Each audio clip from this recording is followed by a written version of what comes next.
안녕하세요. 지금부터 전해드릴 이야기는 1958년 어느 초겨울에 이 이야기는 불자님의 부친께서 전해주신 실화랍니다.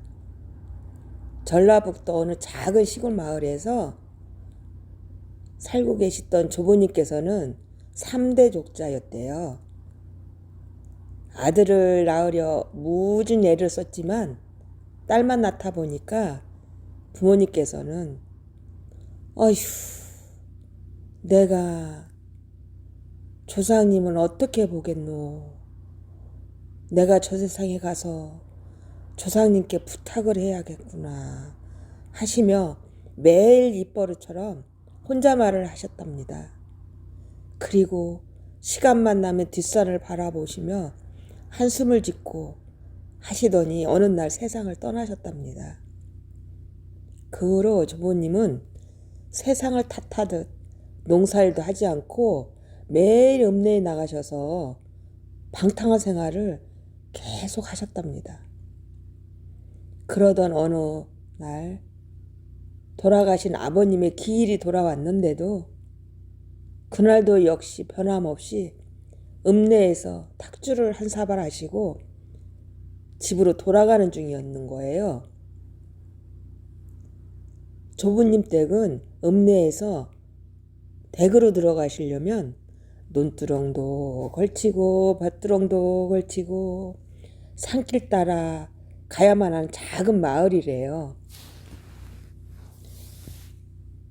그날은 초겨울이었지만 그렇게 뼈마디가 시릴 정도는 아니었대요. 그런데 그날따라 똑같은 길인데도 등골이 오싹하고 왠지 모르게 발걸음이 무거워지더라는 거예요. 그래서 허허, 이거 탁주한 사발이 내가 취했나 하고 고개를 흔들면서 앞을 보니 뭐가 하얀 게 보이는 거예요. 그래서 눈을 부벼대고 다시 쳐다보니까 하얀 두루마기를 입으시고 갓을 쓴 노인이 앉아 계시는 거예요.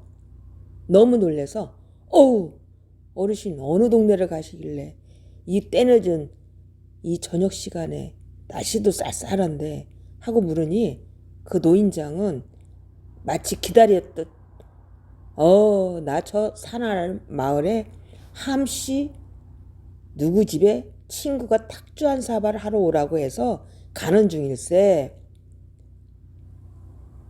그러는 자네는 어느 마을에 사는고 하고 물으시더라는 거예요. 아, 네, 제가 아무개인데요 했더니 그렇구만. 그 친구가 걱정도 할 만하구만 하시면서 잠시 고민에 빠지시는 듯 하더라는 거예요. 그 순간에 고요함이 흐르고 나무와 나무가 바람 따라 부딪히는 소리 있죠? 너무 음산하더라는 거예요. 조부님은 등골이 오싹해서 그냥 그 노인네를 지나치려고 하는데 앞을 가로막는 거예요. 그 노인장이 지팡이로 앞을 막으면서 하시는 말씀이 있었대요. 허허, 어쩌누 자네는 결국 대를 잇지 못하고 단명하겠네. 그렇지만 명을 거역할 수는 없지만 대를 이을 수는 있는 방법이 있는데. 그래서 조부님은 어르신 그럼 제가 어떻게 하면 아들을 낳을 수 있을까요? 하고 물으니 그 방법은 이러하네. 자네 전답에 잡초만 웅성한 전답이 있지 않는가? 예, 있습니다. 거기에 뽕나무를 심어서 누에를 키우게나 그러면 아들을 낳을 수 있다네. 그렇지만 자네는 39살이 되면 이승과 이별을 해야 되네. 앞으로 3년이라는 시간이 있으니 방탕한 생활을 하지 말고 어서 시작을 해보게나 시간이 없네. 그러시고 자리에서 털고 일어나시더라는 거예요. 그래서 어르신 말씀 따르겠습니다 하고 고개 숙여 인사드리고 고개 들어보니 그 어르신은 간 곳이 없는 거예요. 그 초겨울 바람소리만 음산하게 들리고, 그래서 조부님께서는 걸음을 재촉해서 대문을 열고 들어서니까 조모님께서 아휴, 이 양반이 오늘만은 약 좀 말고 먹지 말고 일찍 들어오기를 그렇게도 기다렸건만 오늘 아버님 기일인데 아휴, 한숨을 쉬면서 정지로 들어가시더라는 거예요. 여러분, 정지가 부엌이에요, 지금으로 따지면. 그래서 임자 혹시 가스 쓴 어르신 오시지 않으셨나 하고 물으니 이 양반이 약주를 얼마나 드셨길래 헛소리까지 하냐고 투박을 주시고 어여 방에 들어가셔서 지방을 쓰셔야지요 하시더라는 거예요. 조모님은 너무 화가 난 나머지 정지문이 탁 닫히는 순간 조부님은 이거 꿈도 아니고 취중도 아닌데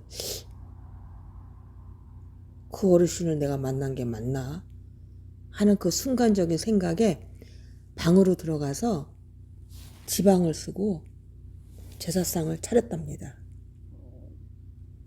그래서 부모님께 약주를 한 잔 올리며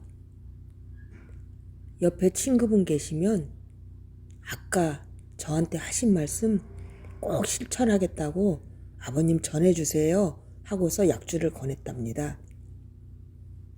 그 뒤로 조부님은 잡초만 우거진 전답을 밭가리를 해서 뽕나무를 심어서 누에를 키우셨답니다. 방탕한 세월을 보낼 겨를도 없이 세월은 어느덧 흘러서